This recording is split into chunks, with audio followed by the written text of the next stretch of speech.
نحمده ونصلي على رسوله الكريم أما بعد فأعوذ بالله من الشيطان الرجيم بسم الله الرحمن الرحيم আসন্ন 29শে মে শ্রীনগর উপজেলা পরিষদের নির্বাচন ঘিরে আজকের এই আয়োজনে আমাদের মাঝে উপস্থিত আছেন শ্রীনগর থানার কৃতি সন্তান কোলাপাড়া ইউনিয়নের মাটি ও মানুষের নেতা স্নেহের ছোট ভাই মুস্তাফিজুর রহমান জনে। মঞ্চে উপস্থিত আছেন আমাদের শ্রদ্ধাভাজন বড় ভাই কামাল ভাই, আনোয়ার ভাই, স্নেহের ছোট ভাই সুমন,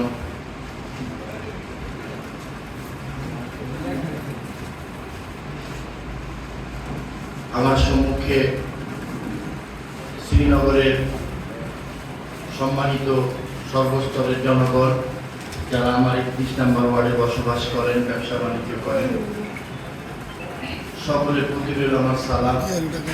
আসসালামু আলাইকুম ওয়া রাহমাতুল্লাহি ওয়া বারাকাতুহু। আপনাদের অনেকের প্রশ্ন থাকতে পারে যে শ্রীনগর উপজেলা নির্বাচন নিয়ে ঢাকার একটা কাউন্সিলরের কি কাজ, কেন তার মাথা ব্যথা? আসলে সেখানকার ভোটারও আমি নই, আর সেখানে আমার কোনো কাজও নেই। আমি বিবেকের তাড়নায়, আমার ইমানের তাগিদে আমি দীর্ঘদিন যাবৎ শ্রীনগর কোলাপাড়া ওয়াসা রোডে খুব আনাগোনা আমার। আমি সেখানে আসা যাওয়ার পরিপ্রেক্ষিতে সেই এলাকার জনসাধারণের সাথে মিশার কারণে আমি অনেক তথ্য জেনেছি এবং প্রত্যক্ষভাবে আমি আপনাদের কাঙ্ক্ষিত পুরুষ যিনি দোয়াতলা মার্কা নিয়ে নির্বাচন করছেন সে কিসমত ভাইয়ের সাথে আমার দেখা হয়েছে। আজ থেকে নিয়ে 1-1.5 বছর আগে তার সাথে আমার দেখা হয়েছে। তার মানুষের সাথে মেশাটা, তার মানুষের জন্য কোনো কিছু করা, এই যে তাগিদ দেখলাম, তার ভিতরে যে নম্রতা ভদ্রতা দেখলাম এবং সাধারণ জনগণের কাছ থেকে যে তথ্য পেলাম, এতে করে আমার ইমানের তাগিদে বিবেকের তাড়নায় আমার কাছে মনে হলো যে আপনারা যারা শ্রীনগরবাসী আছেন, এখানে আমার 31 নম্বর ওয়ার্ডে বসবাস করে, ব্যবসা বাণিজ্য করে, আপনাদের সাথে বসে পরামর্শ করাটা অত্যন্ত প্রয়োজন। এই জন্য প্রয়োজন এই সময়টা কিন্তু মানুষ বিবেকহীন হয়ে অর্থের কাছে মাথা নত করে দিয়ে একদিন তার পবিত্র রায়খানা দিয়ে চলে আসে। কুল্লু নাফসিন জালিকাতুল মউত, যে কোনো সময় আমাদের মৃত্যুবরণ করতে হবে, মালিকুল মউত আমাদের সামনে চলে আসতে পারে। আমাদের জেনে রাখা দরকার, বোঝা দরকার। 29 তারিখ নির্বাচনে ভোট দিলেন, তারপরেই আপনার কিছুদিনের মধ্যে মৃত্যুবরণ করলেন। আর যাকে ভোটটা দিলেন সেই যদি সমাজের কাজে না আসে, মানুষের উপকারে না আসে, মানুষের ভিতরে যদি বৈষম্য সৃষ্টি করে রাখে, আপনি মৃত্যুর পর সমস্ত আমল বন্ধ হয়ে যায়। শুধুমাত্র সাদকায়ে জারিয়ার আমলটা, ওই অ্যাকাউন্টটা খোলা থাকে। তাহলে ওই অ্যাকাউন্টটার মধ্যে কি কি আমল যাবে? আপনি গণমানুষের জন্য যা করলেন, আপনি যদি একটা চাপকল লাগিয়ে দেন, মানুষের চলাচলের জন্য রাস্তা করে দেন, আপনি একটা মসজিদ মাদ্রাসা তৈরি করে দেন, আপনি যদি সুসন্তান জন্ম দিয়ে যান, তাহলে আপনি ন্যায়গুলি পেতে থাকবেন। পাশাপাশি আবার চিন্তা করেন, আপনি যদি একটা সিনেমা হল তৈরি করে যান, আপনি যদি একটা মদের বার তৈরি করে যান, আপনি যদি ওই ভূমিদস্যু হিন্দুদের চিতার জায়গা নিয়ে নিচে এমন একটা সন্তান জন্ম করে দিয়ে যান, তাহলে মৃত্যুর পর কিন্তু তার পথগুলো আপনার অ্যাকাউন্টে যাবে। সুতরাং আমরা আমাদের পবিত্র ভোটখানা এমন ব্যক্তিকে প্রয়োগ করব যে আমি যদি মারাও যাই তার সুকর্মের জন্য যাতে আমি কবরে বসে বসে আমার নেকগুলি পাই। এমন লোককে আমরা ভোট দিব না যেই লোক মসজিদ মাদ্রাসার জায়গা দখল করে, যেই লোক সনাতন ধর্মের স্পর্শকাতর জায়গা, আমাদের যেমন স্পর্শকাতর জায়গা আমাদের কবরস্থান মুসলমানদের জন্য, হিন্দুদের জন্য কিন্তু তাদের চিতা। রাসূল পাক সাল্লাল্লাহু আলাইহি ওয়াসাল্লাম বলেছেন, যদি কোনো বিধর্মী সংখ্যালঘু হয় তাহলে তাদেরকে রক্ষণাবেক্ষণ দেখে শুনে রাখার দায়িত্ব তোমাদের। এখন আমাদের বাংলাদেশে সংখ্যালঘুই ধরা যায় সনাতন ধর্মের লোকজনদেরকে, তারা সংখ্যায় কমে গেছে, আমরা মুসলমান সংখ্যায় বেশি। তাদেরকে দেখে শুনে রক্ষণাবেক্ষণ করে রাখার দায়িত্ব নবী করিম সাল্লাল্লাহু আলাইহি ওয়াসাল্লাম আমাদেরকে দিয়েছেন। এবং আমাদের ব্যবহার আচারের কারণেই তারা যদি ঈমান আনে তাহলেই কিন্তু তাদেরকে আমাদের ধর্মে প্রবেশ করানো যাবে। আপনি তরল ধরে জোর করে কাউকে ঈমান আনতে পারবেন না, রাসূলুল্লাহ বলেও নাই। রাসূলুল্লাহর ইতিহাস যদি দেখেন, তার জীবনী যদি দেখেন, উনি তার ব্যবহার আচরণ দিয়ে, তার সৌজন্যতা দিয়ে, তার সেবা দিয়ে মানুষকে ইসলাম ধর্মের দিকে ধাবিত করেছেন। উনি কিন্তু কাউকে তরোয়াল অস্ত্র ধরে কিন্তু কাউকে মুসলমান বানায় নাই। তাহলে আমরা তার জীবনী থেকে কি শিক্ষা নিলাম? যে হিন্দু ভাই যারা আছেন সনাতন ধর্মে, তাদের রক্ষণাবেক্ষণের দায়িত্ব কিন্তু আমাদের ইমানি দায়িত্ব। আর তাদের যদি চিতার জায়গা দখল হয়ে যায়, তাদের যদি চিতার জায়গা দখল করে বেচা বিক্রি হয়ে যায়, তাহলে রাসূল পাক সাল্লাল্লাহু আলাইহি ওয়াসাল্লামের সেই নির্দেশের বিপক্ষে আমাদের অবস্থান হয়ে গেল। আমি বলতে চাই, মুন্সি মাহমুদুল্লাহ কিসমত, তার পূর্বপুরুষের ইতিহাস কারো ভিটাবাড়ি দখলের ইতিহাস নয়। মুন্সি মাহমুদুল্লাহ কিসমতের পূর্বপুরুষের ইতিহাস যতটুকু সম্ভব মানুষকে সহযোগিতা করার ইতিহাস। তার পূর্বপুরুষের উত্তরসূরি হিসেবে এই মাহমুদুল্লাহ কিসমত আজকে জনগণের কাজ করে গিয়েছেন। উনি সেই উপার্জন করেন, এতে করে কিন্তু উনি আরাম আয়েশে বউ বাচ্চা নিয়ে সুখে শান্তিতে থাকতে পারেন। উনিও বিবেকের কারণে সেই নবী করিম সাল্লাল্লাহু আলাইহি ওয়াসাল্লামের সেই নির্দেশ বাস্তবায়ন করার জন্যই মানুষের সেবায় নিজেকে নিয়োজিত করেছেন। আর আমাদের ইমানি দায়িত্ব হয়ে গেছে ভালো মন্দ বিবেক বিবেচনা করার দায়িত্ব আমাদের।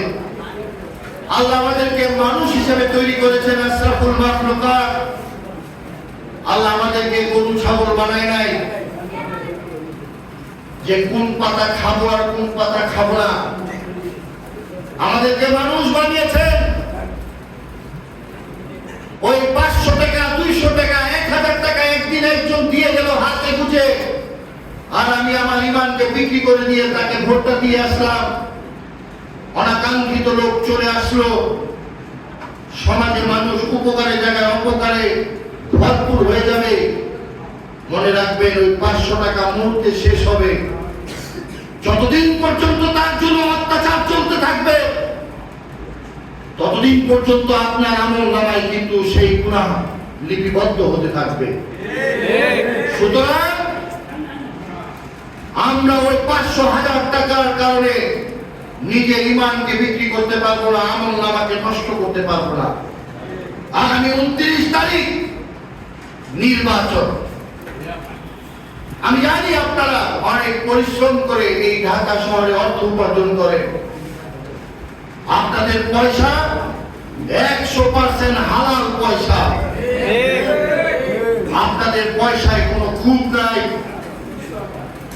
বলতে হয়, আমি সাক্ষী দিয়ে বলতে পারি আল্লাহর কাছে যে আল্লাহর কসম খেয়ে বলছি, আমার এলাকায় শ্রীনগরের মানুষ যে ব্যবসা বাণিজ্য করে তারা শতভাগ হালাল পয়সা রুজি করে।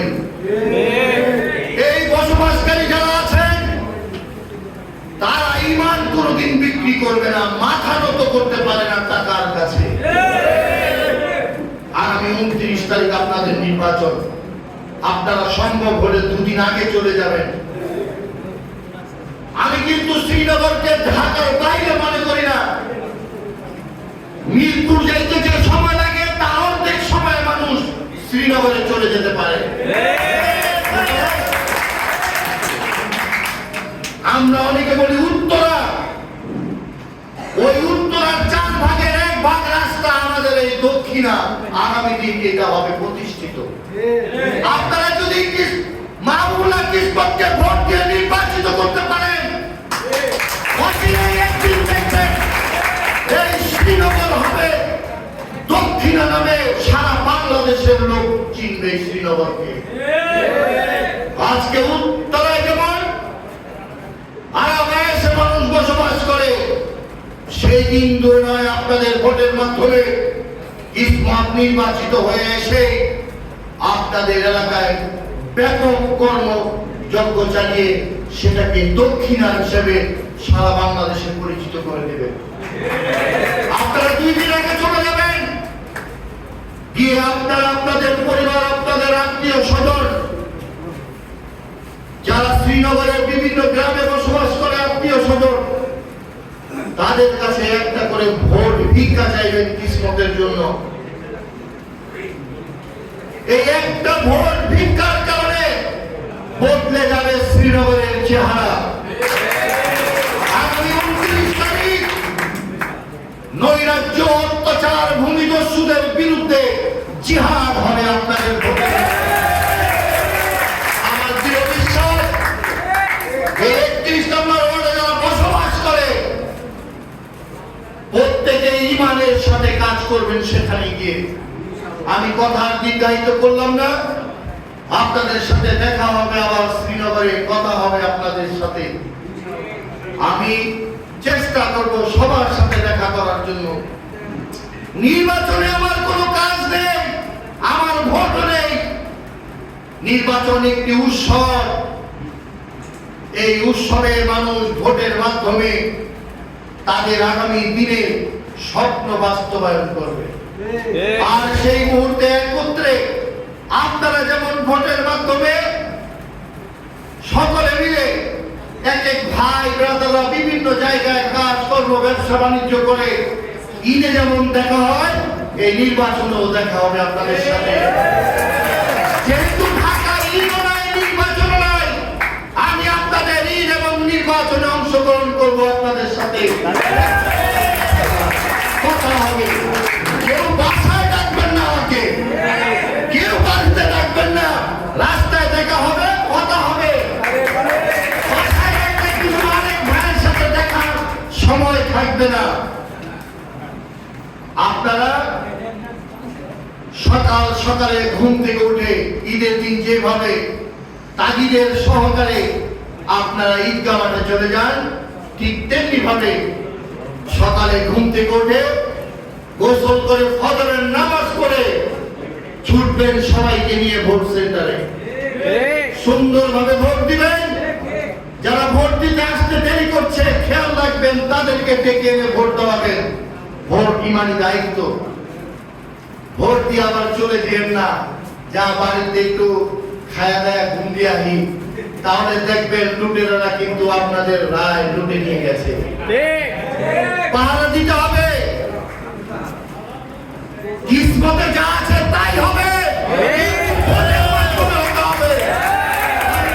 ষড়যন্ত্র এখানে চলবে না। কাউকে ভয় পাবেন না, কারো রক্ত চক্ষুকে ভয় পাবেন না। নিজের ইমানি দায়িত্ব ভোট দিয়ে আসবেন। ভোট তো গোপন ঘরে হবে, কাকে দিব ইমানের তারণায় সেটা দেখা যাবে। আমি আপনাদের কাছে দাবি করছি, দোয়াত কলম মার খায় আপনাদের ভোট দিয়ে দুঃশাসনের বিরুদ্ধে অবস্থান নেবেন। এই আশাবাদ ব্যক্ত করে যাবার বেলা মহান মুক্তিযুদ্ধের রণধ্বনি দিয়ে বিদায় নিচ্ছি। আল্লাহ হাফেজ। জয় বাংলা, জয় বঙ্গবন্ধু।